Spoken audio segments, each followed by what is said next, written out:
சோட்டானிக்கரை பகவதி அப்படின்னு சொல்லுவாங்க. அதற்கு பிறகு பார்த்தீங்கன்னா கொடுங்கலூர் பகவதி, கண்ணகிதான் பகவதி. அதுக்கு நேற்றைய தினத்திலேயே கதையை பார்த்தோம். அதே போல் இந்த கொடுங்கலூர் பகவதி அப்படின்னு சொல்லக்கூடிய அம்பாள் கண்ணகியாக இருந்தவள்தான் பகவதியாக வந்திருக்கிறாள். அப்பன்னா பத்தினி தெய்வத்திற்கு கோயில் உண்டு என்பது இதிலிருந்து நமக்கு தெரிய வருது. திரௌபதி மகா பதிவிரதை, அவளும் பத்தினி தெய்வம் அப்படின்னு சொல்லக்கூடியதில் அந்த அம்மையாரும் ஒன்று.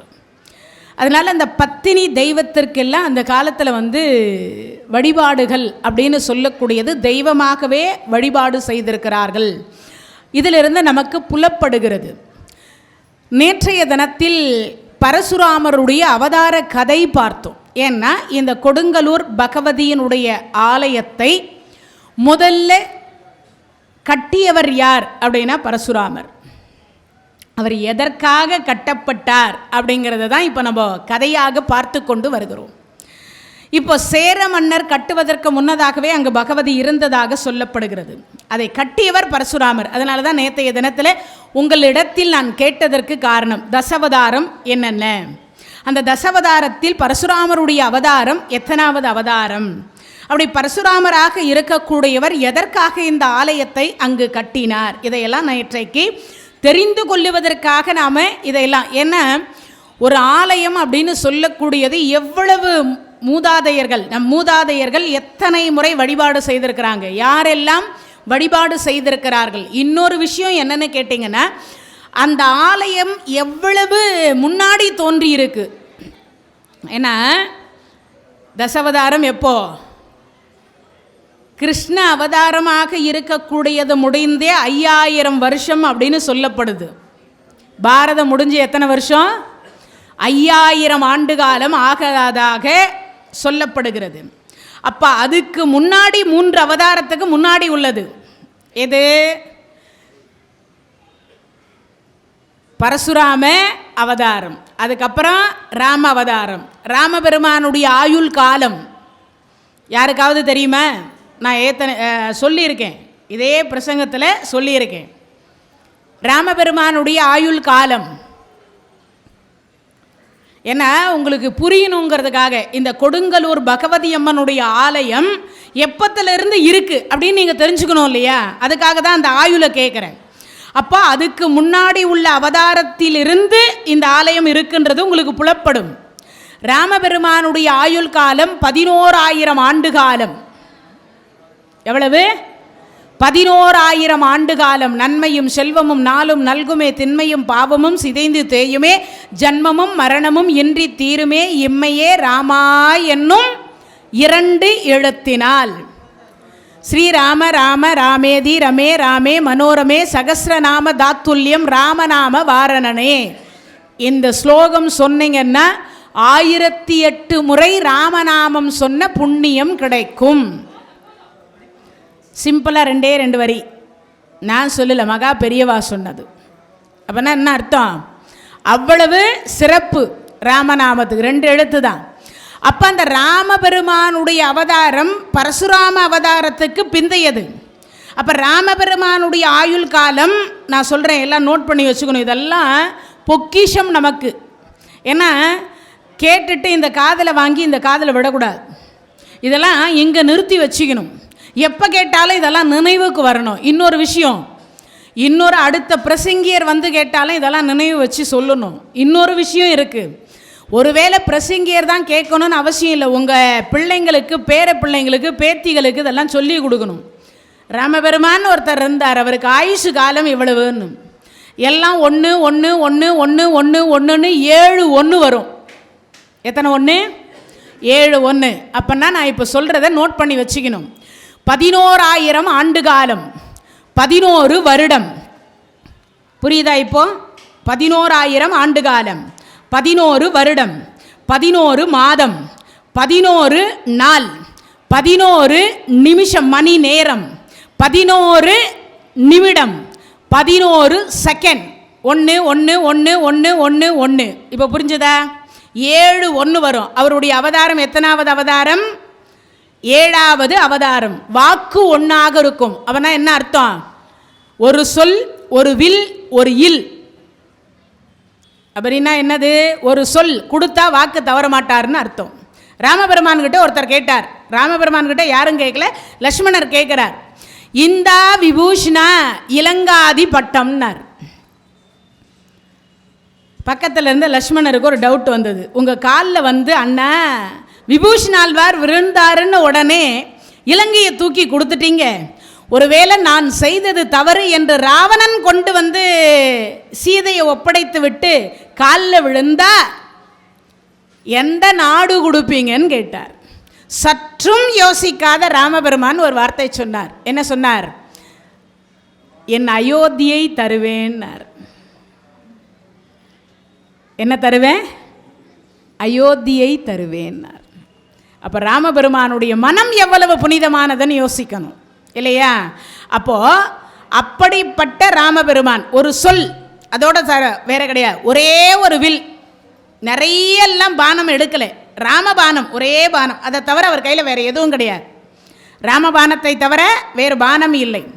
எல்லாரையும் அந்த வாலியை கொன்றது ராமபானம். வாலியை கொன்றது ராமபானம். அதே மாதிரி ராவணனை கொன்றது ராமபானம். அப்போனா என்ன அர்த்தம்? இந்த ராமபானத்தை தவிர வேறு எந்த பானமும் இல்லை அப்படின்னு ஒரு அர்த்தம். இன்னொரு விஷயம் என்ன அப்படின்னா, ஒரு சொல், ஒரு வில், ரெண்டும் தெரிஞ்சிச்சு. ஒரு இல் ஆனா பிறந்தா ஒரு இல்லாலோடு வாழனம் அப்படின்னா என்ன அர்த்தம்? இல்லத்து அரசி அப்படின்ற இல்லையா, மனைவி. ஒரே ஒரு பெண்ணை தவிர வேறு பெண்ணை மனத்தினால் கூட தீண்டாத அவதாரம். பெருமாளுக்கு எத்தனை மனைவி? 3 பேர். ஸ்ரீதேவி, பூதேவி, நீலாதேவி, 3 பேர். பகவானுக்கு கேட்கக்கூடாது. பகவான் வந்து 18,008. 16,008 யாருக்கு? பகவான் கிருஷ்ணருக்கு 16,008. முன்ன சொன்னது 18 இல்லை, 16,008. 16,000 பேர் கோபஸ்ரீகள், 6 பேர் 8 பேர் பட்டத்து அரசிகள். அது மாதிரி இப்போ ஒரு சொல், ஒரு வில், ஒரு இல் அப்படின்னு வாழ்ந்த ராமபெருமான் பரசுராம அவதாரத்துக்கு பிந்தியது. அப்போ பரசுராம அவதாரம், இப்போ ராமபெருமானுடைய ஆயுள் காலமே 11,000னா பரசுராமருக்கு அதுக்கு முந்தைய அவதாரம் பரசுராம அவதாரம். அப்போ கொடுங்கலூர் பகவதி என்று சொல்லக்கூடிய அம்பாளனுடைய ஆலயத்தை நிறுவிய பரசுராமர், அப்போ அந்த பகவதி அம்மன் ஆலயம் எதுக்கு, எப்படி, எவ்வளவு காலம் முந்தியது யோசிக்கணும். அதுக்காக தான் இந்த கதையே. இவ்வளவு நேரம் நான் ஷார்ட் பண்ணி உங்களுக்கு கொடுத்தனே, அது என்ன காரணம்னா, ஏன்னா நிறைய பேர் நினைப்பீங்க இங்கே இருக்கிற பக்கத்தில் இருக்கிற அம்பாள் கோயில் வந்து 51 சக்தி பீடத்தில் வராதா? யாரும் நேற்றைக்கு முந்தைய தினமோ என்னமோ கேட்டாங்க. ஓம் சக்தி கோயில் இதில் 51 சக்தி பீடத்தில் ஒன்று தானே. அதெல்லாம் 100 வருடத்திற்கு உள்ளர வந்த வழிபாட்டு தலம். ஆனால் இதெல்லாம் பல யுகங்களுக்கு முன்னடையாகவே வந்த தலம். ஏன்னா துவாபர யுகத்தினுடைய முடிவு கிருஷ்ண அவதாரம் இல்லையா? அப்போ அந்த யுகத்திற்கு முன்னாடி அவதாரத்திலேயே இது வந்துட்டது. அப்போ இந்த பகவதி அம்மனுடைய ஆலயம் எப்பத்திலிருந்து இருக்கு என்பது நமக்கு புலப்படுகிறது இல்லையா? அதுக்காக தான் இவ்வளவு நேரம் இந்த கதையை சொல்றது. பரசுராம அவதாரம் 6வது அவதாரம். ரேணுகா பரமேஸ்வரிக்கும் ஜமதக்னி முனிவருக்கும் நேற்றைய தினத்தில் திருமணம் முடிந்து 15 நாள் விருந்து சாப்பிட்டாங்க. எத்தனை நாள்? 15 நாள். டேராடூன் பாஸ்மதி அரிசி, யாழ்ப்பாணத்து முருங்காய் சாம்பார், அப்போ உருக்கின நெய், ஆப்பிள் பஜ்ஜி, வெளாம்பழ ரசம், பால் பாயாசம், வாழைப்பூ வடை, புதினா டீ. இதுக்கு பேர் என்னது? அறுசுவை உணவுன்னு அர்த்தம். ஆனால் நாம் இன்னைக்கு பெரும்பாலும் என்ன உணவு வேணுன்றான். ஆமாம், ஒன்றும் இல்லை, பிறந்த நாளா மச்சான் பார்ட்டி இல்லையா, அதை தான் கேட்குறோம். சாம்பார் சாதம்டா ரொம்ப டேஸ்ட்டாக இருக்கும், நெய்யெல்லாம் போட்டுருங்க. இது எங்கள் வீட்லேயே சாப்பிட்ருப்பேனே. இது எதுக்காக ரொம்ப இம்பார்ட்டனாக அழுத்தி சொல்கிறேன்னா, குணம் என்று சொல்லக்கூடியது மிருகத்தை உண்டு உண்டு உண்டு. நம் மனிதர்களிடத்திலும் மிருக குணம் என்று சொல்லக்கூடியது இருக்கு. அதுக்காக சொல்கிறேன். சமீபத்தில் இன்னைக்கு ஒரு நியூஸ் என்னன்னா, என்ஜினியர் படித்த மாணவி, அப்பா இல்லை, தம்பி +2, அவள் ஒரு இதில் ஒர்க் பண்ணுறா. ஒரு கார்காரர் மனிதாபிமானம் இல்லாமல் பிரேக் போடாமல் அந்த பெண்ணை போய் சட்டு உரசி போனதுனால அவள் நிலை தடுமாறி கீழே விழுந்தா. மேலே லாரி ஏறி இறங்கிடுச்சு. அந்த குழந்தைக்கு அந்த கம்பெனியினுடைய ஓனர் அனுதாபம் தெரிவித்தார். அதுக்கப்புறம் நேற்றைக்கு முந்தைய தினமோ என்னமோ தெரியல, நியூ இயர் அன்னைக்கு டெல்லியில் 12 கிலோமீட்டர் ஒரு பெண் குழந்தையினுடைய பிணம் இழுத்துக்கிட்டே போயிருக்கு. இது என்ன அர்த்தம் நினைக்கிறீங்க நீங்கள்லாம்? குணங்கள், அவ்வளவு குணங்கள் அப்படின்னு சொல்லக்கூடிய குணங்கள் இருக்கு, அவ்வளவு மோசமாக இருக்கு. மனிதாபிமானமே இல்லை. மிருகமும் நாமும் ஒன்றா போயிட்டு இருக்கிறோம் இல்லையா? அவ்வளவு அடுத்த உயிரும் நம் உயிர் போல பாவிக்கலை. அப்பனா என்ன அர்த்தம்? மிருகத்தை உண்டு உண்டு உண்டு உண்டு நாமும் மிருகத்தின் கீழே போயிருக்கிறோம். மிருகம் கூட இல்லை. ஏன்னா மிருகமாவது ஒன்றை ஒன்று கொன்று தின்னுவது கிடையாது. நீங்கள் பார்த்துருப்பீங்க, சண்டை வேணா போடும். நாய் நாயோட சண்டை போடும், யானை யானையோட சண்டை போடும், குதிரை குதிரையோட சண்டை போடும். அந்த சண்டை ஒரு நிமிடம் இருக்கும், அதுக்கப்புறம் பார்த்தீங்கன்னா ரெண்டும் ஒன்றா மேய்ஞ்சிட்டு போயிட்டோம். ஆனால் மனிதர்களை போன்று மிருகத்தை விட கீழே போயிட்டு இருக்கிறோம் நம்ம குணங்கள் எல்லாம். அதுக்காக சொல்கிறேன். இதை ஏன் அவ்வளவு கட்டாயப்படுத்தி சொன்னேன்னா அதுதான் காரணம். அப்போது நாம் உண்ணக்கூடிய உணவு சரியாக இருக்குமே ஆனால் என்னவா இருக்கும்? குணம் சரியாக இருக்கும்னு அர்த்தம். காய்கறி எல்லாம் சாப்பிட்டா நமக்கெல்லாம் என்ன குணம் வரும்? சாந்த குணம் வரும். ரொம்ப ரொம்ப சாந்தமான ஒரு குணம் வரும்னு அர்த்தம். அப்போ அந்த சாந்தமான குணத்திற்காகத்தான் விருந்து கொடுத்தார். 15 நாள் சாப்பிட்டு முடித்தார். ஜமதக்னி புறப்பட்டார். நேற்றைக்கே இந்த கதை சொன்னேன், இருந்தாலும் நினைவுபடுத்திக்கிறதுக்காக சொல்லிக்கிறேன். அவர் புறப்பட்ட உடனே அந்த அம்மா ஒரு 4 லட்ச ரூபாய் பட்டுப்புடவையை கட்டி 1 கிலோ தங்கத்தை பூட்டிட்டு அப்படி பின்னாடி நடக்கிறா. ஜமதக்னி பின்னாடி திரும்பி பார்த்தார். அம்மா, காசிமா நகரத்தினுடைய மகளாக வருகிறாயா, ஜமதக்னி முனிவருடைய மனைவியாக வருகிறாயா? அப்படின்னா என்ன அர்த்தம்? முடிஞ்ச வரைக்கும் பார்த்தீங்கன்னா கல்லானாலும் கணவர், புல்லானாலும் புருஷர். கணவருக்கு என்ன மரியாதையோ அந்த மரியாதை அந்த மனைவிக்கு கிடைக்கணுமா? இந்த மனைவி என்கின்றவள் அந்த மரியாதையே தரணும். அதனால தான் தாய்க்கு பின் தாரம் அப்படின்னு சொல்லப்பட்டது. இப்போ அந்த மனைவியாக இருக்கக்கூடியவள் திரும்பி, சுவாமி குற்றமாக இருந்தால் மன்னித்து விடுங்கள். உடனே போன எல்லாவற்றையும் கழட்டி கொடுத்தவள் திருமாங்கல்யம் அப்படின்னு சொல்லக்கூடிய தாலியை மட்டும் கொடுக்கலை. ஏன் கொடுக்கலை? அப்பேற்பட்ட ரேணுகா பரமேஸ்வரியே திருமாங்கல்யத்தை கைட்டில். ஆனால் இப்போ இருக்கக்கூடிய பெண்கள், எனக்கு தெரிஞ்ச ஒரு அம்மா பெசன் நகரில் இருக்க, அந்த அம்மா காலையில் வாக்கிங் போவா. ஒன்றும் இல்லை, மஞ்சள் கொம்பு கட்டிய கயிறை கழுத்தில் போட்டுட்டு இதை தூக்கி அவங்க வீட்டுக்கார ஆங்கர் மாட்டுற மாதிரி ஃபேன் ஷர்ட்டாண்ட மாட்டிடுவா. அதுக்கப்புறம் இதை நான் பெண்களை இழிவுபடுத்த நான் சொல்லலை. தங்கம் உசத்தி தான், தங்கம் உயர்வானது தான், நான் இல்லைன்னு சொல்ல வரல. பாதுகாப்பு இல்லைன்னா எதுக்காக அந்த அணியணுன்றதான் என் கேள்வியே. மஞ்சளில் தான் எல்லா வீடுகளிலும் ஒரு காலத்தில் மஞ்சள் கயிறில் தான் தாலி திருமாங்கல்யம் இருந்தது.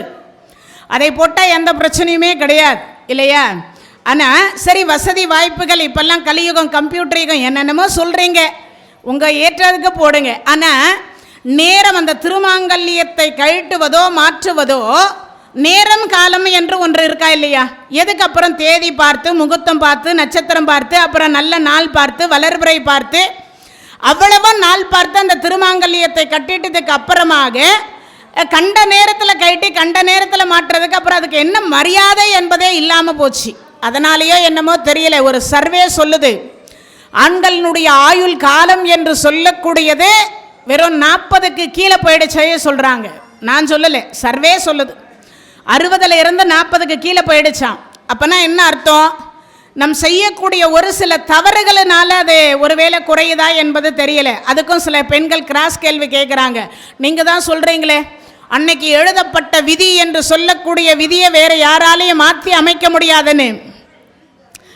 என்ன, அன்னைக்கு எழுதின விதியை யாராலையும் மாற்றி அமைக்க முடியாது. தாய் கொடுக்காத ஆயுளை தாரம் கொடுக்கும்னு அர்த்தம். இந்த பெண்கள் நெற்றியில் வடுகில் குங்குமம் வைக்கிறாங்களா, அதுக்கு என்ன அர்த்தம்? முழுக்க முழுக்க என்ன அர்த்தம்? ஆயுளை இரட்டிப்பாக ஆக்குவதற்காக, அந்த ஆயுளை சேர்த்து வைப்பதற்காக. உங்களுக்கு எல்லாருக்குமே தெரியும், விதியை மதியால் வெல்லலாம் என்பது மதிசூடிய சிவபெருமான் ஒருவரார் வெல்லலாம்னு. விதியை மதியாலும் வெல்லலாம், விதியை மதியாலும் வெல்லலாம். எப்படி? அறிவு என்கின்ற ஒன்றை வென்றவள் ஒரு பெண். யாரவ? சத்தியவான் சாவித்திரி. யமன் பிடிச்சிட்டு போயிட்டான். என்ன பண்றதுன்னு தெரியல அந்த அம்மாவுக்கு. யமன் பின்னாடியே போனா, அம்மா நீ எல்லாம் இந்த லோகத்துக்கு வரக்கூடாதுன்னா. அப்போ என் கணவரை விட்டுட்டு போனா, அதெல்லாம் முடியாதம்மா, பிடிச்ச உயிர் பிடிச்சது தான் கொண்டு போறா. எவ்வளவு தொலைவு போனாலும் போயிட்டே இருக்கா. அவ்வளவு தொலைவும் போகிற பொழுது, சரி போகிற வழியில் நான் கேட்குற கேள்விக்கெல்லாம் பதில் சொன்னீங்கன்னா ஏதாவது உனக்கு வரம் வேணுன்னா தரேன், அப்போ கூட உன் கணவரை தரமாட்டேன். சரி பார்ப்போம் அப்படின்னு நினச்சிட்டு கேட்குற கேள்வி அத்தனை 1 கோடி கேள்வி கேட்டார் யமதர்மராஜா. 1 கோடி கேள்விக்கும் அந்த அம்மா பதில் சொன்னா. நாம் அந்த அது போனா போகுது விடு. ஆமாம், கலியுக சாவித்திரின்னு ஒரு அம்மா. வீட்டுக்காரரு கைலாச பதவி அடைஞ்சிட்டார். விசிறி வச்சு விசிறிந்தா கல்லறையை. எல்லாம் போகிறவங்க வரவங்க எல்லாம் பார்த்தாங்க. ஐயோ, கணவர் மேலே இவ்வளவு பக்தியா அப்படின்னு எல்லாம் நினச்சாங்க. அதில் ஒரு பெரியவர் கேட்டார், ஏம்மா உங்கள் வீட்டுக்கார மேலே அவ்வளவு பக்தியா? அட நீங்கள் வேற, அந்த மனுஷன் கடைசியா ஆசைன்னு சொல்லிட்டு போயிட்டார். என்னம்மா அப்படி ஒரு கடைசி ஆசைன்னார். அடியே, நீ 2ஆம் கல்யாணம் வேணும்னாலும் பண்ணிக்கிடி, என் சமாதி காயற வரைக்கும் 2ஆம் கல்யாணம் பண்ணிக்காதடின்னு சொல்லிட்டு போயிட்டார். இந்த சமாதி எப்போ காயறது, நான் எப்போ 2ஆம் கல்யாணம் பண்ணிக்கிறது? அந்த மாதிரி விசிறியை வச்சு விசிறாங்க. இது சொல்லுவது வேண்டுமானால் சிரிப்பதற்கு நகைச்சுவைக்காக சொல்லலாம். காலம் அப்படி மாறி இருக்கின்றது தான் உண்மை. அதனால் சாவித்திரி புறப்பட்டு மேலே வரைக்கும் போயிட்டே இருக்கா. கேட்குற கேள்வி 1 கோடி கேள்விக்கு பதில் சொன்னால். கேட்ட அத்தனையும் சரியாக இருந்தது. அம்மா என்னாவது வரம் கேள, ஆனால் வீட்டுக்கார கேட்கக்கூடாது. ஏம்மா அவருடைய இதிலையே இருக்கார். அந்த அம்மாவும் சொன்னால், நான் எங்கள் வீட்டுக்கார கேட்க மாட்டேன்னா. நான் கூட உன்னை என்னமோன்னு நினச்சேன், வீட்டுக்கார் மேலே இவ்வளவு பக்தி இருக்குதே, இவ்வளவு அன்பு வச்சிருக்காளே, பாசம் வச்சிருக்காளே, கேட்குற கேள்விக்கு டான் டான் டான்னு சொன்னாலேன்னு மனசில் யமன் இந்த பெண் மேலே கொஞ்சம் உயர்வான நம்பிக்கை வச்சார். உடனே இந்த மாதிரி சொன்னேன், நான் கணவனை கேட்கவே இல்லை, நான் கணவனை கேட்பேன்னு அவங்ககிட்ட சொன்னேன். நான் கேட்குறேன்னு சொல்லவே இல்லையே. நீங்கள் தான் முதலையே சொல்லிட்டீங்களே, கணவனை கேட்டால் தரமாட்டேன்ட்டீங்களே. நானும் கணவரை கேட்பதாக இல்லை. யமதர்மராஜா உடனே அந்த பெண்ணின் மேலே வைத்திருந்த மரியாதை கொஞ்சம் கீழே போயிடுச்சு. சரி சரி, உனக்கு என்ன வரம் வேணுமோ கேளு. ஒன்றும் இல்லைங்க, நான் கேட்குற வரம் கண்டிப்பாக தருவீங்க. சத்தியமாக தருவேன். நீ தான் வீட்டுக்கார கேட்க மாட்டேன்னு சொல்லிட்டியே, அப்புறம் நான் என்ன வேற என்ன மாற்றியா சொல்ல போகிறேன்? உனக்கு என்ன வேணுமோ கேளு. எனக்கு பிள்ளை வரம் கொடுங்கோ. வீட்டுக்காருக்கு கைலாச பதவியில் யமன் பாச கயிறை போட்டு தரன்னு இழுத்துட்டு போயிட்டு இருக்கிறாரு. இந்த அம்மா என்ன கேட்குறா? வீட்டுக்காரர் இருந்தால் தானே பிள்ளை பாக்கியம். இப்போ புரிஞ்சுதா? பெண்ணறிவு, நுண்ணறிவு, விதியை மதியால் வெல்லலாமா? அறிவால் அவள் வெண்ணா. அதனால் எல்லாரும் சாவித்திரி ஆகிட முடியாது. நீங்கள் உடனே கேட்கக்கூடாது. எல்லாருக்கும் எங்களுக்கெல்லாம் அப்போ அறிவில்லையான்னு கேட்டுறாதீங்க. எல்லாராலையும் சாவித்திரியை போல 1 கோடி கேள்விக்கு உங்களால் அந்த அளவுக்கு பொறுமையாக பதில் சொல்ல முடியாது. கணவர் கேட்பார், அடியே என்னடி சாம்பார் வைக்கும்போது தெரியும். ஆமாம், சாப்பாடு ஆச்சா ஆனால் சொல்லுவேன். எப்படி கேட்கும் போதே பதில் இப்படி வருதுன்னா, யமன் கேட்ட 1 கோடி கேள்விக்கு பதில் சொல்லணும்னா எப்படி சொல்லியிருப்போம்? நாமெல்லாம் பதிலாக சொல்லியிருப்போம். யமனே பயந்து ஓடி போயிட்டு இருப்பார். அந்த அளவுக்கு நம்ம அவரை மிரட்டி இருப்போம் இல்லையா? அதனால கொடுங்கலூர் பகவதி ரொம்ப ரொம்ப சிறப்புக்கு உரியவள். மனைவி அமைவதெல்லாம் இறைவன் கொடுத்த வரப்பிரசாதம். திருமாங்கல்யம் என்று சொல்லக்கூடியதை கழட்டாமல் ஒரு பெண்ணுக்கு அழகு. அப்போனா என்ன அர்த்தம்? வாக்கிங் போகிறதுக்கு ஒன்று, ஆஃபீஸ் போகிறதுக்கு ஒன்று, அம்மா வீட்டுக்கு போகிறதுக்கும் போது ஒன்று, மாமியார் வீட்டு ஃபங்க்ஷன்னா ஒன்று. அதெல்லாம் மாற்றுறது, ஆடை மாற்றுவது போல திருமாங்கல்யம் மாற்றக்கூடாது. அதுக்குன்னு ஒரு நாள், அதுக்குன்னு ஒரு நட்சத்திரம், ஆடி பெருக்கு சொல்லுவாங்க இல்லையா, வளர்பிறை முகூர்த்தம். அதுக்கப்புறம் சாயங்கால நேரத்தில் இந்த ராவுகாலம், யமகண்டம், கிருத்திகை, அமாவாசை, பௌர்ணமி, அஷ்டமி, நவமி, தசமி இதெல்லாம் இல்லாமல் சாயங்கால நேரத்தில் 6 மணிக்கு மேலே ஒரு காமாட்சி அம்மா விளக்கேற்றி வச்சுட்டு, அதுக்கு பக்கத்தில் ஒரு அகல் விளக்கேற்றி வச்சுட்டு, மஞ்சள் வச்சு, குங்குமம் வச்சு, அரிசி மஞ்சளில் பெசரி வச்சு, அதுக்கப்புறமா முதல்ல போட்டுருக்கிற தாலியில் இருக்கிறது எல்லாத்தையும் உருவி புதிய கயிறை கையில் போட்டு, அதை புதிய கயிற்றுல எல்லாத்தையும் உருவி எடுத்து, அந்த புதிய கயிற்றுல எல்லாத்தையும் பண்ணி, அந்த பழைய கயிறை மயிரில் மறுபடியும் போட்டு, அதுக்கப்புறம் அந்த புதுசை எடுத்து எல்லாத்தையும் புதிய கயிறில் கோத்து, அதுக்கப்புறம் அதுக்கு மஞ்சள் வச்சு, குங்குமம் வச்சு, அதுக்கப்புறம் அரிசியை போட்டு, அதுக்கு அப்போ கழுத்தில் அந்த முடிச்சியை போடுகிற பொழுது என்ன நினைவுக்கு வரணும்?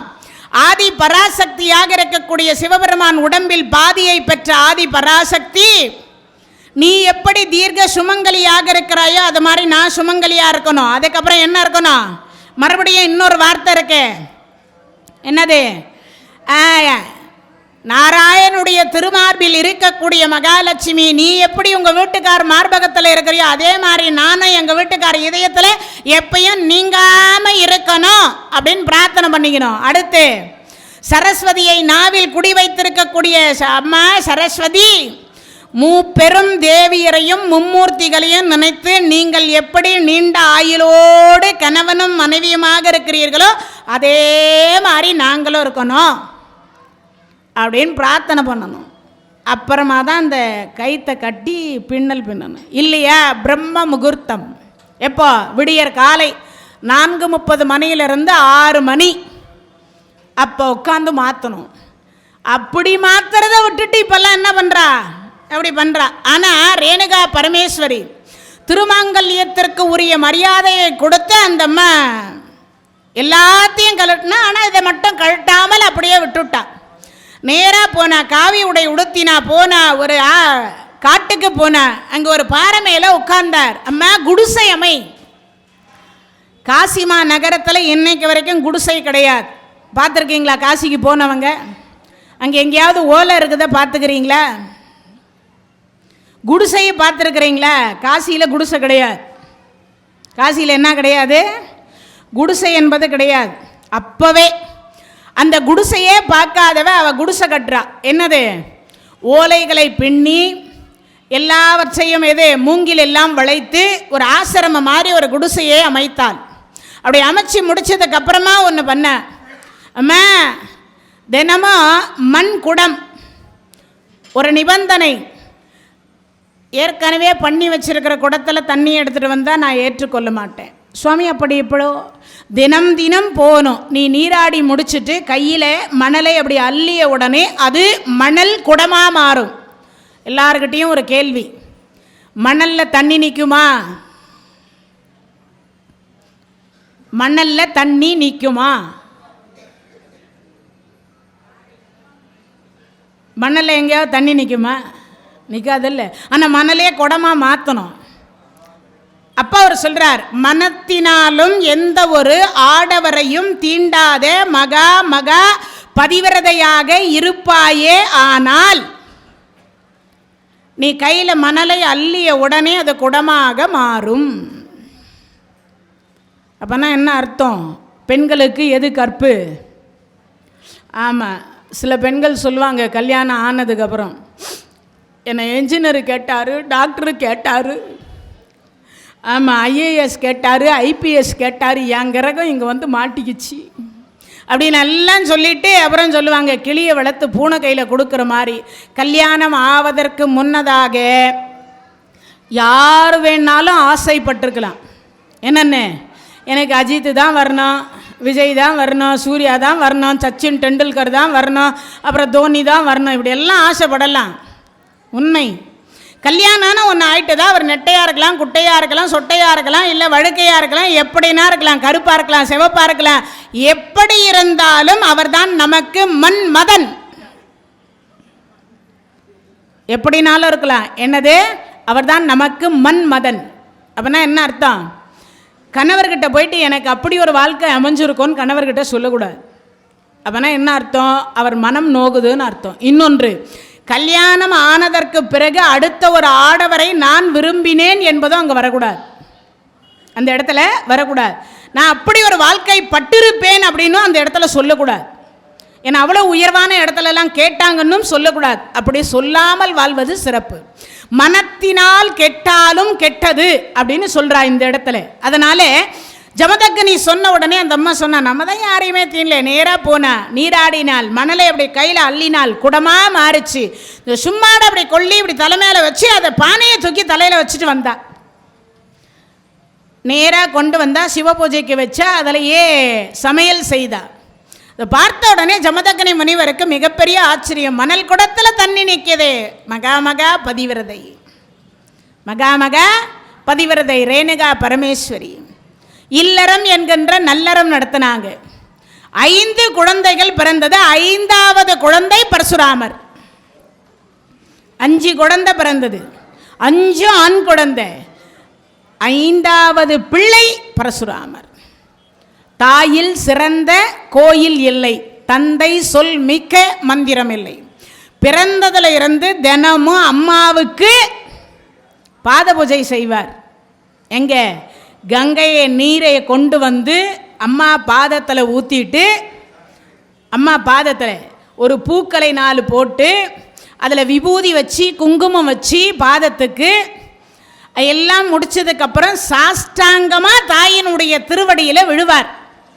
நீங்கள் நினைக்கிற மாதிரி கோயிலுக்கு போய் நெற்றியில் விபூதி தரிக்க மாட்டார், குங்குமம் தரிக்க மாட்டார்.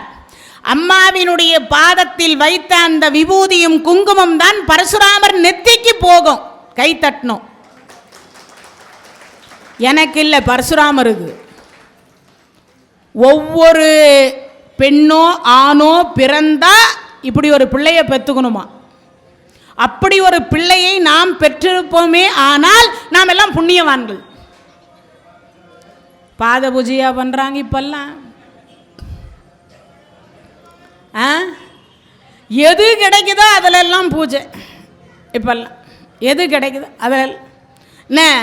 சின்ன பிள்ளைக்கு எழுதி வைக்கலான்னுக்கிறிய, சின்ன மகளுக்கு கொடுக்கலான் இருக்கிய, பெரிய பிள்ளை பெரிய மக, சின்ன மகளும் சின்ன பிள்ளையும் என்ன சொல்கிறாங்க? என்ன பெரிய பிள்ளைக்கு கொடுக்கலான் இருக்கிய? அப்படி ஆகிப்போச்சு இப்போ காலம். சொத்து இருந்தா அப்பான்னு, பணம் இருந்தா அப்பா அம்மா. பணம் இல்லைன்னா வெளியில் போய் நான் தான் உங்கள் பையனெல்லாம் சொல்லிடாது, எனக்கு அசிங்கமாகுது பிள்ளைங்க சொல்கிறாங்க இந்த காலத்தில். ஆனால் இறைவனுடைய கருணையினால் தாயில் சிறந்த கோயில் இல்லை, தந்தை சொல் மிக்க மந்திரம் இல்லை. இப்போ இருக்கிற பிள்ளைங்க அப்பா சொன்னப்பா உங்களுக்கு ஒன்றும் தெரியாது, சும்மா இருப்பா, எப்போ பார்த்தாலும் நைய நைய நைய நையன்னு அட்வைஸ் பண்ணுறதே பெரிய தலைவலியாக போச்சு. மா இந்த ஆளை எப்படிம்மா குப்பை கொட்டுற நீ? என்னடா பண்ணுறது என் தலையெழுத்து? அந்த அம்மா அப்போ தான் சொல்லுவா, எப்படிம்மா உனக்கு இவரை கட்டி வச்சாங்க? பெத்த பிள்ளைய அப்பனை பார்த்து கேட்குற கேள்வியாக இருக்குது இப்பெல்லாம். அம்மாவை பார்த்து இப்படி ஒரு கேள்வியெல்லாம் கேட்குறாங்க. ஆனால் தாயில் சிறந்த கோயில் இல்லை, தந்தை சொல் மிக்க மந்திரம் கிடையாது. அப்பாவை எதிர்த்து பேசாத ஒரு பிள்ளை, அப்படி ஒரு பிள்ளை நமக்கு பிறந்திருந்தா நாம் எல்லாம் புண்ணியவான்கள். என்னவா இருப்போம்? புண்ணியம் பண்ணவங்களாக இருப்போம். ஆனால் இப்பெல்லாம் எந்த பிள்ளையும் எதிர்த்து பேசாத பிள்ளையே கிடையாது. முதல்ல ஆரம்பித்த உடனே சில பிள்ளைங்க ஏற்கனவே எத்தனை முறை தான் இதை கேட்குறது, கேட்டு கேட்டு காதில் ரத்தமே வழியுது. சும்மா இருப்பா, எல்லாம் எனக்கு தெரியும். 0 மார்க் வாங்கின நீங்களே வாழும் பொழுது இந்த உலகத்தில் நான் வாழ மாட்டேன்னா 95 மார்க் எடுத்தேன் நான், எல்லாம் எங்களுக்கு தெரியும். டே வயசு 30 ஆச்சுடா, எல்லாம் தெரியும். டே உன் வயசில் நான் உனக்கும் உங்கள் அண்ணனுக்கும் அப்பன் ஆகிட்டேன்டா. அதுக்கு என்ன பண்ணுறது? உங்கள் அப்பா சீக்கிரம் பண்ணி வச்சுட்டாரு, எங்கள் அப்பா இன்னும் சும்மாவே இருக்கிறாரு, நான் என்ன பண்ணுறது? அந்த மாதிரி இப்போல்லாம் பிள்ளைகள்கிட்ட பேசக்கூட முடியறது கிடையாது. சில வீடுகளில் பார்த்தீங்கன்னா ஒரே வீடாக இருக்கும், அப்பா ஒரு பெட்ரூம், அம்மா ஒரு பெட்ரூம், பிள்ளைங்க ஒரு பெட்ரூம், எல்லாம் இந்த செல்ஃபோனில் தான் நடக்குது வேலையே. இந்த செல்ஃபோனில் தான் பேசிக்கிறது கொள்வது எல்லாமே. அது கூட பேசுறது கூட கிடையாது சில வீடுகளில். என்னது ஓடின்னு இருக்கு? மெசேஜ் பாஸ், அவ்வளவுதான். சாப்பிட்டியா? சாப்பிட்டேன். தூங்குனியா? தூங்குனேன். ஒரு வீடுகளுக்குள்ளேயே பேசாத உறவுகளாக இருக்கிறோம். ஆனால் பரசுராமர் காலையில் எழுந்து நீராடி முடிச்சு அடுத்த வினாடி அம்மா பாதத்தை பூஜை பண்ணி அப்பா கிட்ட போய் கையை கட்டி இப்படி நிற்பார். அப்பா, இன்று எனக்கு என்ன வேலை? எனக்கு என்ன வேலை நீ?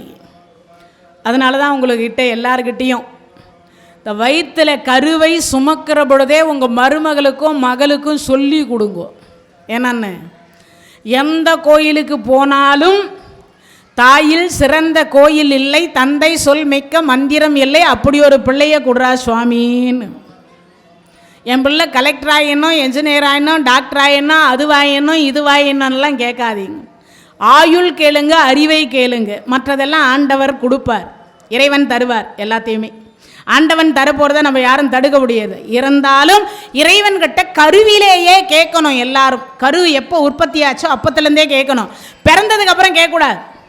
ஏன்னா அதே மாதிரி கருவை சுமந்து கொண்டிருக்கக்கூடிய தாய்மார்கள் நல்லதை பேசுங்க, நல்லதை கேளுங்க, நல்லதை பாருங்க, நல்லதை செய்யுங்க. வெட்டு குத்து கொலை டிவி சீரியல் பார்த்து பார்த்து அது உள்ளே இருக்கிறது எல்லாம் நாமும் வெளியில் வந்தால் இதெல்லாம் பண்ணணும் போல இருக்குன்னு அது கருவிலேயே திருவடைஞ்சிடுது.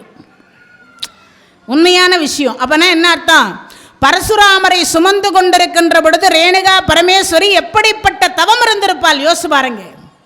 எவ்வளவு பிரார்த்தனை பண்ணியிருப்பாள். அந்த மாதிரி தாய்மார்கள் பிரார்த்தனை பண்ணணும் நல்ல பிள்ளைகள் பிறப்பதற்கு. இப்போ இப்படியே நாட்கள் நகர்ந்து போச்சு. நகர்ந்து போகிற பொழுது இந்த மாதிரி தினமும் அந்த பானையில் தண்ணி எடுத்துகிட்டு வருவாள்ல, இதை நாரதர் பார்த்தார். சும்மா இல்லை, இந்திரலோகத்தில் போய் சொன்னார், நானும் ஒரு பெண்ணை பார்த்தேன், ஜமதக்னி முனிவருடைய மனைவி ரேணுகா பரமேஸ்வரி, அவளை போன்ற உலகத்தில் மகா மகா மகா பதிவிரதையே நான் யாரையுமே பார்க்கலேனார். இந்திரர் கேட்டார், யார்? சிவபெருமான் பக்கத்தில் இருக்கிறாங்களே பார்வதி அம்மையார், அவங்க. அந்த அம்மா கூட கோச்சிட்டு போனான். திருமால் மார்பகத்தில் இருக்கக்கூடிய மகாலட்சுமி, அந்த அம்மாவும் பிருகு முனிவர் வச்சாருன்ட்டு போயிட்டா. சரி, சரஸ்வதி காயத்ரியை கல்யாணம் பண்ணிக்கினார்னு கோச்சிக்கிட்டு வெள்ளைப்புடவை கட்டிக்கிட்டா. வீட்டுக்காரர் இருக்கும்போது யாராவது வெள்ளைப்புடவை கட்டுவாளா? ஆனால் சரஸ்வதி இன்னைய வரைக்கும் வெள்ளைப்புடவை தான் கட்டின்னு இருக்கா. இப்படி எல்லா கதையும் அப்படி சொல்லிகிட்டே வந்தாங்க. அதனால் சரஸ்வதி வெள்ளைப்புடவை கட்டலை, வெள்ளை கலை உடுத்தினாள். அதுதான் விஷயம். அங்கே இறைவனுடைய கருணையினால் இதையெல்லாம் சொல்லுகிற பொழுது, அப்போ என் மனைவி இந்திராணி இல்லையா? இல்லை, உன் மனைவியும் கோபித்துக் கொள்வாள். அப்படியா? கணவர் இடத்தில் அவள் கோபித்ததே இல்லை. நீ வேணா போய் ஒரு வருஷமோ இல்லை ஒரு 6 மாதம் போய் அங்கேயே தங்கி இருந்து அவள் நடவடிக்கை ஒன்னொன்னா பார்த்துட்டு வா. பெண்டிற்கழகு எதிர்த்து பேசக்கூடாது. இப்பெல்லாம் எதிர்த்து பேசாத மனைவி கிடைச்சா இந்த பூலோகம் ஆண்களுக்கு என்னவா இருக்கும்? சொர்க்கமாக இருக்கும். ஆனால் எதிர்த்து பேசுகிற மாதிரி நடந்துக்கிற ஆண்கள்கிட்ட நாங்கள் எதிர்த்து பேசாமல் இருந்தால் எங்களெல்லாம் என்ன பண்ணுவீங்க? குழி தோண்டி புதைச்சிருவீங்க. பெண்கள் எல்லாம் மனசுக்குள்ளே திட்டுறாங்க, என்ன எப்போ பார்த்தாலும் அந்த ஆண்களையே உயர்வாக பேசுகிறீங்களே, எங்களெல்லாம் ரொம்ப கீழே தள்ளி வச்சுருக்கிறீங்களேன்னு. அதனால் பேச வேண்டிய இடத்தில் பேசி தான் ஆகணும். பேசக்கூடாத இடத்துல பேசக்கூடாது. அவர் கோபமாக இருக்காரா, அந்த நேரத்தில் பேசாமல் தவிர்த்து கொள்ளலாம். அதே மாதிரி அவர் சாந்தமாக இருக்கிற பொழுது நல்லது எது கெட்டது எது அந்த நேரத்தில் அவருக்கு புரிய வைக்கலாம். ஆனால் அவர் கோபமாக இருக்கிற பொழுதே நீங்களும் கூட பேசுனீங்கன்னா அந்த இடத்துல பிரச்சனை வந்துடும்னு அர்த்தம். அப்போனா என்ன அர்த்தம்? பேசாமல் இருந்தும் பழகணும், பேசியும் பழகணும். அதுதான் விஷயம். இப்போ அந்த மனைவியாக இருக்கக்கூடிய ரேணுகா பரமேஸ்வரி கணவனை ஒரு முறை கூட எதிர்த்து பேசினவ கிடையாது. அந்த அளவுக்கு ஜமதக்னி முனிவர் நடந்து கொண்டார்னு அர்த்தம். அந்த அளவுக்கு நடந்து கொண்டார். அப்படி நடந்ததுனால இல்லறம் போயிட்டே இருந்தது. பார்த்தார் இந்திரன், இந்த அம்மா எதுக்குடா ரொம்ப கஷ்டப்படுறான்னா சமையலுக்கு ரொம்ப கஷ்டப்படுறா. விறகு சேர்க்கிறா, அப்புறம் பார்த்தீங்கன்னா என்னென்னமோ தயார் பண்ணி எல்லாம் சமையல் பண்ண, அந்த சமையலுக்கு ரொம்ப கஷ்டப்படுறாளேன்னு பார்த்தார். அப்பதான் இந்திரன் தன்னிடத்தில் இருக்கக்கூடிய காமதேனு பசுவை கொண்டு வந்து கொடுத்தார் பரிசாக. எதுக்காக? மகா பதிவிரதா தர்மத்திற்காக. அம்மா, நீ சமையல் செய்வதற்கு மிகவும் சிரமப்படுகிறாய், இந்த காமதேனு பசுவை வைத்து நீ சமையல் செய்வாயாக. அப்படி செய்து உன் கணவருக்கு படைத்தாயானால் அறுசுவை உணவை கொடுக்கக்கூடியது இந்த காமதேனு. இந்த காமதேனு அறுசுவை உணவை தரவல்லது. அதனால அறுசுவை உணவு கொடுத்தாச்சு. இப்போ இந்திரன் கொடுத்துட்டு போயிட்டார். அந்த காமதேனுக்கிட்ட ஒரு வார்த்தை சொன்னார், எங்கு ரேணுகா பரமேஸ்வரி இருக்கின்றாலோ அந்த இடத்தில் நீ இருக்க வேண்டும் சொல்லியாச்சு. இப்போ தினமும் அறுசுவை உணவு இப்படி படைத்துக்கிட்டே வருகிற பொழுது பார்த்தீங்கன்னா ஒரு நாள் இந்த அம்மா மணலை போய் அப்படி கையில் அள்ளினால் குடமானது, அதை கீழே அப்படியே அந்த ஆற்றுல இந்த பானையை அப்படி முக்கி எடுக்கிறார். அது பானை வருகிற பொழுது அதில் இருக்கக்கூடிய அந்த வாயில் 6 கந்தர்வர்கள் மேலே பறந்து போனாங்க. அவர்களுடைய நிழல் அந்த பானையினுடைய தண்ணியில் விழுகிறது. நிழலே இவ்வளவு அழகாயிருக்கின்றதே, நிஜம் எவ்வளவு அழகாயிருக்கும் என்று நினைத்தால் பானை உடைஞ்சு போச்சு.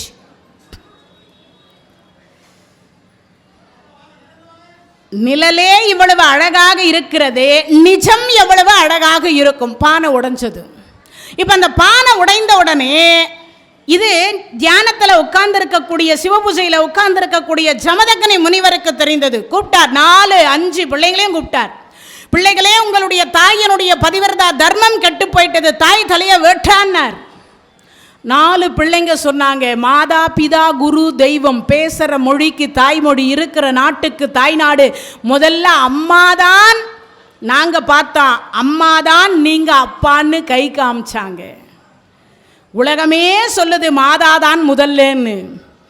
தாய் தலையை வெட்ட மாட்டோன்ட்டாங்க. 4 பேரையும் நெற்றிக்கனை திறந்தார், எரிஞ்சு சாம்பல் ஆயிட்டான்.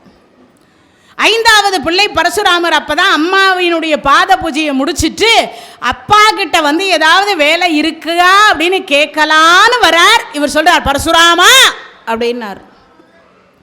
வந்தார். அப்பா, எனக்கு என்ன வேலை? உன் தாய் தலையை வெட்டுறான்னார். ஏன்னு கேட்கல, எதுக்குன்னு கேட்கல, அம்மாவாச்சேன்னு மறுத்து பேசல, ஒரே ஒரு வார்த்தை கூட கேட்கல. சரிப்பா. கோடாரியை தூக்கினார். 1000 ஆண்டு காலம் சிவபெருமானிடத்தில் தவம் செய்து கோடாரி என்கின்ற பரசு, அதுக்கு பேர் பரசுன்னு அர்த்தம். அவருக்கு பேர் முதல்ல வைத்த பேர் அப்பா அம்மா வச்ச பேர் ராமன். பரசு என்கின்ற கோடாரியை சிவபெருமானிடத்தில் 1000 ஆண்டு காலம் தவம் செய்து ஆயுதத்தை பெற்றதனால அவருக்கு பரசுராமன் அப்படின்னு பேர் வந்துச்சு. அந்த கோடாரியை கொடுத்த பெருமான் சிவபெருமான். இப்போ அதனால் அந்த பரசுராமன் இப்போ அதை தூக்கி தோளில் வச்சுட்டு புறப்பட்டார். அம்மாவை தேடுறார். அம்மாவுக்கு ஞானத்தில் தெரிஞ்சு போச்சு, நம்ம பிள்ளை நம்மை வெட்ட வருகிறார், ஏவி விட்டவர் நம்ம கணவர். எங்கெங்கேயோ போய் மறைஞ்சி பார்க்குறார். யாரும் இடம் கொடுக்க மறுத்துட்டான். சரி, கடைசியாக என்ன பண்ணலான்னு பார்த்தா, துணி துவைக்கக்கூடிய வண்ணார் குலத்து பெண்ணினுடைய இடத்துல போய், அம்மா, என் பிள்ளை என்னை வெட்ட வரேன், எப்படியாவது நீ காப்பாற்று. இதை சொன்ன அடுத்த வினாடி அந்த அம்மா சொன்னான், அம்மா, இருக்கிறதே 10க்கு 10. ஒரு பக்கம் அடுப்பாங்கிற, ஒரு பக்கம் அழுக்கு துணி மூட்டை, ஒரு பக்கம் துவைச்ச துணி மூட்டை, ஒரு பக்கம் நான் படுக்கலாம், அவ்வளவுதான் இந்த இடமே. இங்கே நான் எங்கே உன்னை மறைச்சி வைக்க? எப்படியாவது என்னை மறைத்து வை, உயிரை காப்பாற்றுவது சிறப்பல்லவா? இப்போ இந்த இடத்துல ஒரு கேள்வி வரும் எல்லாருக்குமே. ஒரு உயிரை காப்பாற்றும் பொருட்டு பொய் சொன்னால் தப்பில்லையா? தப்பில்லை. யார் யாரை காப்பாற்றன்னு ஒரு முறை இருக்கு. யார் யாரை காப்பாற்றுறது? பசு, சிசு, கர்ப்பஸ்ரீ, மாதா, பிதா, குரு, தெய்வம். இப்போ ஒரு கேள்வி உங்கள் மனசில் வந்துடும், என்ன தெய்வத்துக்கை காப்பாற்றணுமா? எல்லார் கேள்வியும் அது வருது இல்லையா? தெய்வம் இப்போ ஒரு சிலை, கற்சிலை இருக்குது. இல்லை ஒரு வெங்கல சிலை இருக்குது, ஒரு ஐம்பொன் சிலை இருக்குது, அதை ஒருத்தன் திருடிட்டு போகிறான். ஆனால் அந்த இடத்துல அப்பா அதை திருடிட்டு போனேன்னா நீ இறந்து போயிடுவா, ஒரு பொய் சொன்னால் தப்பு கிடையாது. அவனுக்கு பயம் வரும், ஏன்னா உயிர்னா எல்லாருக்குமே பயம் வரும். ஏன், நானே ஏற்கனவே திருடலான்னு முயற்சி பண்ணி திருடிட்டு போனேன், அந்த நேரத்தில் எனக்கு ஆக்சிடெண்ட் ஆச்சு, திருப்பி கொண்டு வந்து வச்சுட்டேன், ஏதாவது ஒரு பொய் சொல்லணும். அப்படி பொய் சொல்றது தப்பில்லை. எப்போ, சிலையை காப்பாற்றுவதற்கு பொய் சொல்றது தப்பில்லை. அதை நான் சொல்கிறேன், மாதா பிதா குரு தெய்வம் தப்பில்லை. சரி, அதுக்கு அடுத்து கர்ப்பஸ்ரீ காப்பாற்றணும், குழந்தைய காப்பாற்றணும், நோயாளன் அவன் சற்று நேரத்துக்குள்ளரை இறந்து போய்டணும்னு டாக்டருக்கு தெரிஞ்சே போய் சொல்வார். உன்னை விட மோசமாக இருந்தான் பக்கத்து பெட்டில் பார்த்தியா, எழுந்து நடந்துட்டு இருக்கார், உன்னை விட மோசமாக தான் வந்தார், நல்லா நடக்கிறார் பார்த்தியா. ஏன்னா இறக்கும் தருவாயில் அந்த ஆன்மா நிம்மதியோடு இறக்க வேண்டும், அதுக்காக போய் சொன்னால் தப்பு கிடையாது. நம்ம செத்துருவோமோன்னு பயத்திலேயே இருந்தால் அவன் 3 மணி நேரம் கழித்து இறக்கிறவன் 3 நிமிஷத்தில் இறந்து போயிடுவான். அப்போனா என்ன அர்த்தம், அந்த ஆன்மாவை கொல்லக்கூடிய உரிமை யாருக்கும் கிடையாது. அப்போது நாம் ஒரு பொய் சொல்லுவதனால அவன் 3 மணி நேரம் இருப்பான்னா ஏன் அந்த பொய்யை சொல்லக்கூடாதுன்னு ஒரு அர்த்தம். அதுக்காக பொய் சொல்லலாம், தப்பு கிடையாது. ஒரு உயிரை காப்பாற்றும் பொருட்டு, பசுவை காப்பாற்றும் பொருட்டு, அந்தணரை காப்பாற்றும் பொருட்டு. ஏன், அந்தணர் இருந்தால் வேதம் இருக்கும்னு அர்த்தம். 4 வேதம் ஓதப்படக்கூடிய இடத்துல 30 முக்கோடி தேவர்கள் வாசம் செய்வார்கள், தெய்வங்கள் வாசம் செய்யும்னு அர்த்தம். அதனால் அந்தணரை காப்பாற்றுவதற்கு பொய் சொன்னால் தப்பு கிடையாதுன்னு சொல்லப்படுகிறது. அப்போது இதையெல்லாம் காப்பாற்றுவதற்கு பொய் சொன்னால் தப்பில்லை. ஒரு உயிரை காப்பாற்றும் பொருட்டு, அதில் பெண்ணை காப்பாற்றும் பொருட்டு பொய் சொன்னால் தப்பில்லை. இப்போ இந்த பெண்ணிடத்தில் இந்த அம்மா கேட்ட உடனே பார்த்தா, அம்மா ஆட்சேபனை இல்லைன்னா அந்த அழுக்கு துணி மூட்டையில் உங்களை மறைச்சி வைக்கிறேன். ஏன், துவைத்து துணி மூட்டையை பிரித்து காட்டு என்றால் நான் அதை பிரித்து காட்டணும். ஆனால் அழுக்கு துணி மூட்டையை அவர் தொடமாட்டார். அதனால் நீங்கள் அந்த மூட்டையில் இருப்பதாக இருந்தால் நான் அதில் வச்சு உங்களை கட்டிட்டேன். இப்போ இந்த அம்மா துணி துவைப்பது போல் எதிர்த்தாப்பில் உள்ள கல்லில் போய் 2 துணியை துவைச்சுருக்கா. பெண்ணே, எங்கள் அம்மா வந்தாளா? ஐயா, நீங்கள், என் பேர் பரசுராமர், ரேணுகா பரமேஸ்வரிக்கும் ஜமதக்னி முனிவருக்கும் 5வது பிள்ளை. ரேணுகா பரமேஸ்வரியாக இருக்கக்கூடிய என் தாய் இந்த பக்கம் வந்தாங்களா? ஐயா, அப்படி யாரும் வரல. அது வீடு பூட்டி இருக்கே, யாரு என்றது, திறந்து காட்டு. இந்த அம்மா திறந்த, என்னது இது? துவச்சி துணி மூட்டைங்க, அவிழ்த்து காட்டு. இந்த அம்மா பிரித்து அப்படி காட்டின, இது என்ன மூட்டை? அழுக்கு துணி மூட்டை. அம்மா அந்தன பெண்ணாச்சே, அழுக்கு துணி மூட்டையில் போய் எப்படி உட்காருவா? சற்று யோசித்தவர் பார்த்தார். சரி, அப்படியே வந்தா என்கிட்ட சொல்லணும், எங்கள் அம்மா வந்தாங்கன்னா சொல்லுவோம். ஐயா சொல்கிறேன். அப்படி போனார். தெரு முனை வரைக்கும் போனவருக்கு ஒரு சந்தேகம். என்ன சந்தேகம்னா, நாம தானே அந்த மூட்டையை தொடக்கூடாது, துணி துவைக்கக்கூடிய பெண் வேணா அதை திறந்து காட்டுறதுல என்ன தப்பு இருக்குது? அவள் துவைக்கக்கூடியவ, அவளை வச்சு அவிழ்த்து காட்ட சொன்னால் என்ன தப்பு இருக்குது? ஒருவேளை உயிருக்கு பயந்து நம்ம தாய் அதில் மறைந்திருந்தா, தாயில் சிறந்த கோயில் இல்லை, காத்தால் அம்மாவுக்கு செய்ய வேண்டிய பூஜையை முடிச்சிட்டோம். ஆனால் அப்பா இப்போ ஒரு உத்தரவிட்டு இருக்கிறார். அப்போ அந்த உத்தரவை நான் இன்றைய தினத்தில் நிறைவேற்றாவிட்டால் நான் பாவியாக மாட்டேனா? அப்பா பேச்சை மீறியவனாக மாட்டேனா? எல்லா இடத்திலும் தேடினோம், அந்த ஒரு இடத்தை மட்டும்தான் விட்டுட்டோம். இந்த போன மச்சான் திரும்ப வந்துட்டார். வரவும் இந்தம்மா என்ன நினச்சிருக்கிறா, உங்கள் பிள்ளை வந்தார், எல்லாவற்றையும் கேட்டார், நான் அந்த துவைத்த துணியை நான் அவிழ்த்து காட்டினேன், உங்கள் பிள்ளை இல்லைன்னுட்டு அவர் போயிட்டார். அம்மா, எங்கேயாவது போய் தப்பிச்சு பத்திரமாக வாழ்ந்து கொள்ளுங்கள் அப்படின்னு சொல்லி பிரித்து எழுப்பி நிற்க வைக்கவும் பரசுராமர் உள்ள நுழைவும் சரியாக போச்சு.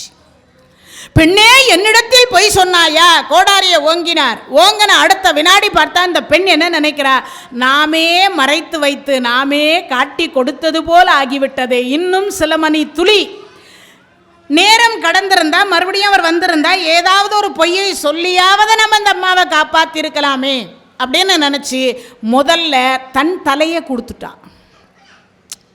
தன் தலையை கொடுத்தா. அதுக்கு அடுத்து ரேணுகா பரமேஸ்வரி தலை, 2 தலையும் வெட்டிட்டார். நேராக வந்தார் உதிரத்தோடு. நேராக வந்தவர் சொன்னார், அப்பா தாய் தலையை வெட்டி விட்டேன். கட்டி அணைத்து உச்சி மோந்து முத்தமிட்டார். ஏண்டா பெத்த தாயே, ஒரு தகப்பன் கொல் என்றால் கொன்று விட்டு வருகிறாயே, உன்னை மகனாக பெறுவதற்கு நான் எந்த ஜென்மத்தில் புண்ணியம் செய்தேனோ தெரியல. பரசுராமா, உனக்கு என்ன வரம் வேண்டுமோ கேள், நான் தரேன். நாம அந்த என்ன கேட்டிருப்போம்? ஒரு 40 ஏக்கர் நஞ்ச, ஒரு 40 ஏக்கர் புஞ்ச, BMW ஒரு 6. ஆமாம், 2 மணி நேரத்துக்கு ஒரு பகலில் 12 மணி நேரங்குது இல்லை, 2 மணி நேரத்துக்கு ஒரு கார் மாற்றினால ஒரு 6 காராவது வேணாமா? அந்த மாதிரி கேட்டிருப்போம். ஆனால் அவர் என்ன கேட்டார்? இறந்து போன என் சகோதரர் 4 பேரும் திரும்ப வேண்டும், என் தாய் ரேணுகா பரமேஸ்வரி எனக்கு திரும்ப வேண்டும்னார். இந்த தகவல் உங்களுக்கு பிடிச்சிருந்தா லைக் பண்ணுங்க, உங்க ஃப்ரெண்ட்ஸுக்கு ஷேர் பண்ணுங்க, மறக்காம எங்க சேனலுக்கு சப்ஸ்கிரைப் பண்ணுங்க.